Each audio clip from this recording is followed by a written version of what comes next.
Rumble is one of the most awesome games ever made. Okay. Oh! Over the years, it's evolved so much that it's barely recognizable. We went from just throwing rocks at each other to understanding the game so well that we can now physically bend space and time by abusing the game's systems. Dylan, use this. I'm lagging, I can't see anything. But even with all that, Rumble's most iconic mechanic is still by far flight.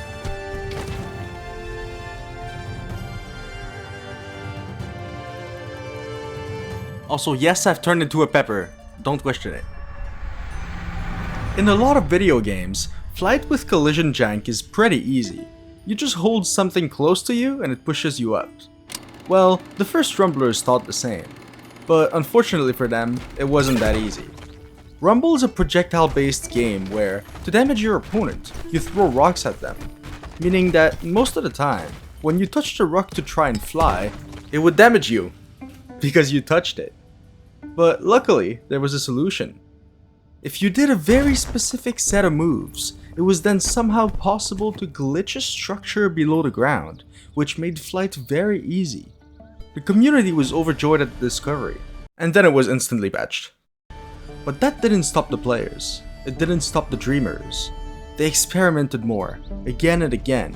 They would fail until someone finally found a good, glitchless setup.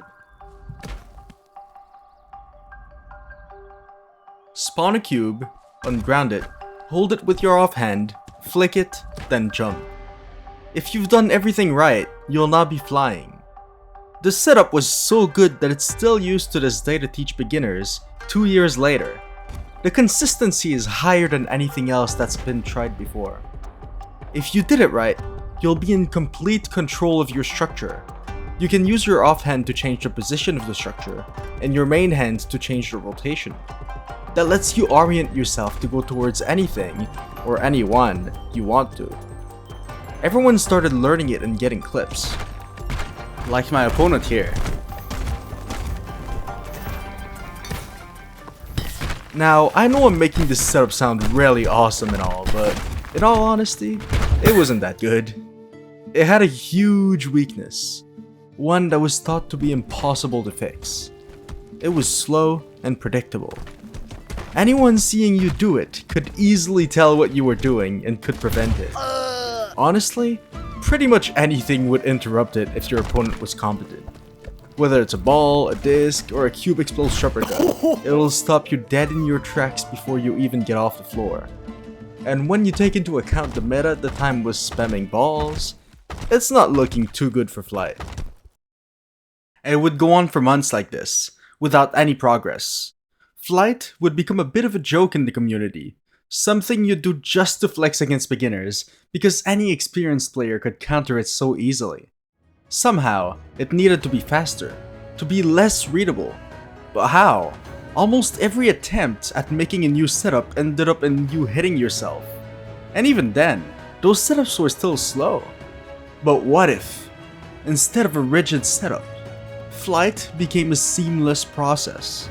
See, the reason flight even works in the first place is because of a weird interaction between the player and the rocks, where, usually, if you get touched by a rock you take damage. If you're going in the same direction as that rock, it'll just push you instead. That's why the controlled flight setup worked, because you jumped at the same time as your structure went up, meaning both you and your structure had upwards momentum, so you get pushed instead of taking damage. But how do you ensure you're going in the same direction as a structure, while somehow mounting it, all of that quickly enough so that your opponent cannot interrupt you? Well, the answer is moving. It sounds dumb saying it that way, but if you move while you flick a structure, then that structure will follow you in that direction, meaning you won't get hit since you're going the same way as the rock. Oh, there you. And to take care of the speed problem, we can just completely get rid of the hole. Me and I have really good ping. This also makes it harder to control, but the trade-off in efficiency was worth it. Oh, that was a big This way of doing things had other advantages. Instead of just standing there completely open, you're always moving. And since there's no setup, Yeah, fair you can enough. do it on any structure left on the ground. This can confuse your opponent. They'll never know your next move.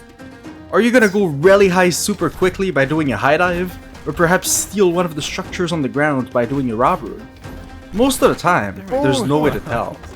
And since no one knew about those groundbreaking discoveries, no one knew how to counter it either. But there lied the problem. The inventor of all this was Shoeless, an Australian. Since he lived really far away, he pretty much had nobody to play with, and the knowledge of flick-only flight would not spread. Then he made a YouTube channel and oh my god, how many views? 232 players. That's the highest player count Rumble has ever seen. And it's all because of Shoeless's flick video. And all of those players, thousands of them, were only here for one thing: learning flick-only flight.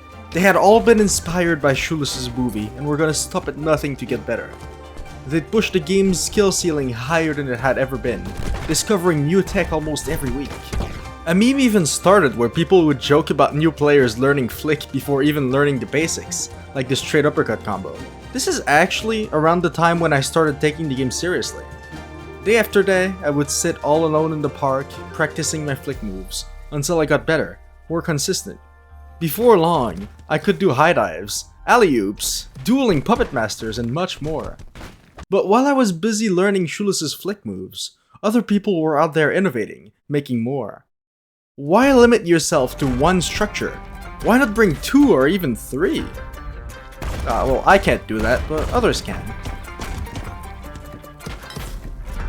Even better, why not just straight up stop time on a structure while flicking it, but at the same time you fly on another structure so that when the time resumes on the other one, it joins you into the air, transforming it into a multi-structure flight, and then you can even add a held structure on the ground just in case. I call that the blip. But can you see the complexity? Mechanics can get melted together into new flight moves. Railguns, chambering, explode, puppets, peristasis. I could keep going for hours, it never ends. But at some point, the meta players were gonna catch up. In June 2024, the Stadium of Champions tournament was announced. In the following weeks, it gathered 130 signups. It was the biggest event in Rumble history. And finally, it was time for Flight to make an appearance in the competitive scene, after almost 2 years of its existence. Or so we thought. Turns out, at the highest level, almost nothing had changed. Sure, Flight was now better, it could be done faster, more efficiently, but it felt useless. Why even go for a flight attempt when you can stay on the ground and spam dozens of structures at your opponent? Flight was risky. One wrong move, and you're falling to your death and losing that match. And all of that risk for what? Maybe 3 damage out of 20 HP if you get lucky? Most likely 0 damage. That's simply not viable. And I haven't even talked about ping, because when you do have ping, almost all flight just doesn't even work at all. Even after all the work that was done, flight was still nothing but a joke. Even Shoeless himself, in his tournament VODs, would tell his audience that he wouldn't be using Flick. And Flick is literally his whole brand. At the end of the day, watching footage of this new tournament, it looks almost the exact same as the old tournaments. Both players on the ground, spamming as many rocks as possible. And so the Stadium of Champions ended, and nobody in the top 10 had even really used Flight at all. But honestly, by that point, most of the community had accepted that Flight was nothing more than a party trick. And we were okay with that. It was still insanely fun, and very useful in casual matches. There's nothing more enjoyable in Rumble than teaching someone else to fly, and then seeing them take off for the first time, even if it probably ends up in their death. Nowadays, the meta is being pushed forward more and more.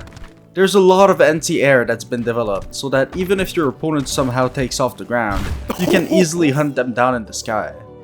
So, what was the point of Flight? I think it was the friends we made along the way. As silly as that sounds, I actually believe that. It's such a cool mechanic that made so many people bond together over Wait, it. let me fix your head. Even if it didn't end up having any effect in serious matches, it's still the only reason the game is alive to this day. Without Flight, Oh we my wouldn't God. have nearly as many players and the game would be dead. That is why I'm so grateful for Flight. It indirectly gave me this platform. I likely wouldn't be here right now if any part of that story didn't happen. If we didn't get the people glitching structures into the ground, or if Shoeless hadn't discovered seamless flight. So, I don't really care if Flight is useless in competitive matches. That couldn't matter less to me, because Flight was never about that.